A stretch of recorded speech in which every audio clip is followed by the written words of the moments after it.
নমস্কাৰ আমি এইটো ভিডিঅ'ত আজি ACABC আঁচনিখনৰ ৰূপায়ণসমূহ আলোচনা কৰিবলৈ ওলাইছোঁ। ACABC আঁচনিখন 2002 চনৰ এপ্ৰিল মাহত আৰম্ভ কৰা হৈছিল আৰু ইয়াৰে উদ্দেশ্যসমূহ হ'ল ৰাজহুৱা সম্প্ৰসাৰণৰ পৰিপূৰক প্ৰচেষ্টা, কৃষি বিকাশত সহায়কাৰক, নিবনুৱা কৃষি স্নাতকসকলৰ বাবে স্ব-নিযুক্তিৰ এক সুযোগ সৃষ্টি কৰা।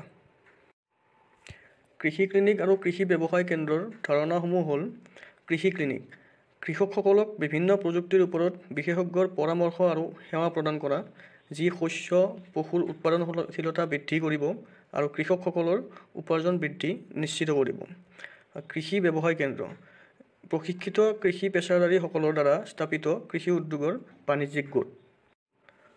ACABC আঁচনিৰ অধীনৰ যোগ্যতাসমূহ হ'ল কৃষি, উদ্যান পালন, দুগ্ধজাত, পশুপালন, চেৰিকালচাৰ, মীন পালন, সম্প্ৰদায়, গৃহবিজ্ঞান, জৈৱ প্ৰযুক্তি, কৃষি অভিযান্ত্ৰিক, বনাঞ্চল, খাদ্য প্ৰযুক্তি, খাদ্য পুষ্টি আদিত স্নাতক।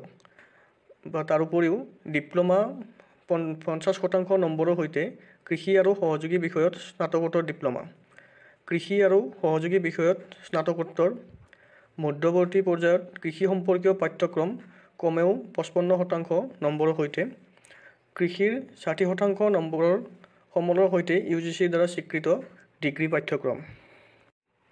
ACABC আঁচনিৰ অধীনত যোগ্য কাৰ্যকলাপসমূহ হ'ল সম্প্ৰসাৰণ পৰামৰ্শ সেৱাসমূহ, মাটি আৰু পানীৰ মানদণ্ড তথা ইনপুট পৰীক্ষাগাৰ, শস্য সুৰক্ষা সেৱাসমূহ, টিছু কালচাৰ লেব আৰু কঠিন একক সহ মাইক্ৰ প্ৰসাৰণ, খেতিৰ সঁজুলিৰ কাষ্টম ভাড়া, বীজ উৎপাদন আৰু প্ৰচেছিং ইউনিট, ভাৰ্মিকালচাৰ একক, জৈৱ সাৰ, জৈৱ কীটনাশক আৰু অন্যান্য জৈৱ নিয়ন্ত্ৰণ এজেণ্টৰ উৎপাদন, মৌ পালন, কৃষি পৰ্যটন, কৃষি বীমা সেৱাসমূহ, কৃষি সাংবাদিকতা, কুকুৰা আৰু মীন পালনৰ হেচাৰী, পশুধন স্বাস্থ্য আৱৰণ, পশু চিকিৎসা ঔষধালয় আৰু কৃত্ৰিম গৰ্ভধাৰণ, তথ্য প্ৰযুক্তি, ফিড উৎপাদন আৰু বিপণন, মূল্য সংযোজন কেন্দ্ৰসমূহ, শীতল সংৰক্ষণ একক সহ শীতল শৃংখলা, শস্য চপোৱাৰ পিছত ব্যৱস্থাপনা কেন্দ্ৰসমূহ, horticulture clinic, nursery, landscaping, floriculture আৰু চেৰিকালচাৰ। পাচলি উৎপাদন আৰু বিপণন, সংশোধিত কৃষি সামগ্ৰীৰ বাবে ৰিটেইল মাৰ্কেটিং আউটলেটৰ, ফাৰ্ম ইনপুট আৰু আউটপুটৰ উৎপাদন আৰু বিপণন, ঠিকা কৃষি, শস্য উৎপাদন আৰু প্ৰদৰ্শন, কাঠফুলা উৎপাদন, ঔষধি আৰু সুগন্ধি উদ্ভিদৰ উৎপাদন, প্ৰক্ৰিয়াকৰণ আৰু বিপণন, দুগ্ধজাত সামগ্ৰী, কুকুৰা পালন, গাহৰি পালন, ভেড়া পালন, ছাগলী পালন আদিৰ উৎপাদন গোট। ACABC আঁচনিখনৰ ক্ৰেডিট সমৰ্থন, ক্ৰেডিট লিংক আঁচনি। যোগ্য বিত্তীয় প্ৰতিষ্ঠানবোৰ হৈছে বাণিজ্যিক বেংক, আঞ্চলিক গ্ৰাম্য বেংক, ৰাজ্যিক সমবায় বেংক, ৰাজ্যিক সমবায় কৃষি আৰু গ্ৰামোন্নয়ন বেংক। প্ৰকল্প ব্যয়ৰ সীমাসমূহ হৈছে এটা ব্যক্তিগত প্ৰকল্পৰ বাবে 20 লাখ টকা, অত্যন্ত সফল ব্যক্তিগত প্ৰকল্পৰ বাবে 25 লাখ টকা, বেংকাৰ আৰু আত্মা বিষয়াৰ পৰামৰ্শ অনুসৰি ক্ষমতাপ্ৰাপ্ত পৰিচালনা সমিতিৰ দ্বাৰা অনুমোদিত এটা গোট প্ৰকল্পৰ বাবে 100 লাখ টকা।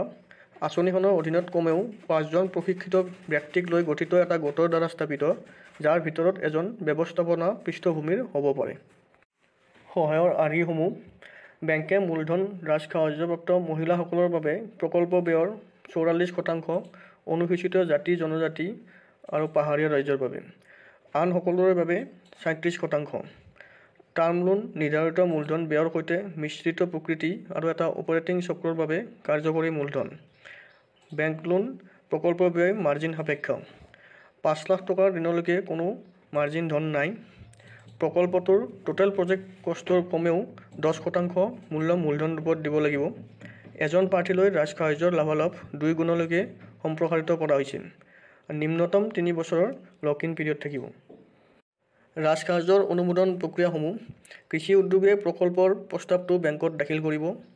ৰাজসাহায্য দাবীৰ বাবে নাবাৰ্ড ৰিজনেল অফিচত দাখিল কৰাৰ বাবে প্ৰয়োজনীয় নথিপত্ৰসমূহ কাৰ্যালয় নিয়ন্ত্ৰণৰ জৰিয়তে একত্ৰিত দাবী প্ৰপত্ৰ, দ্বিতীয় লোনৰ বাবে এনেক্সাৰ 13 আৰু 15, প্ৰকল্প প্ৰতিবেদনৰ প্ৰতিলিপি, বেংকৰ অনুমোদন পত্ৰৰ প্ৰতিলিপি, ব্যৱস্থাপনাৰ দ্বাৰা প্ৰশিক্ষণ প্ৰমাণপত্ৰৰ প্ৰতিলিপি। ৰাজসাহায্য মুকলি কৰা প্ৰক্ৰিয়াসমূহ হ'ল ৰাজসাহায্য নোডেল শাখালৈ মুকলি কৰি দিয়া হয়। নোডেল শাখাই ৰাজ সাহায্য সংৰক্ষিত ছাবচিডি একাউণ্টলৈ নিশ্চিত কৰে। নাবাৰ্ডলৈ ব্যৱহাৰৰ প্ৰমাণপত্ৰ দাখিল কৰা। প্ৰকল্প সম্পূৰ্ণ কৰাৰ সময়সীমা ঋণৰ প্ৰথম কিস্তি বিতৰণৰ 6 মাহৰ ভিতৰত প্ৰকল্পটো সম্পূৰ্ণ হ'ব লাগিব।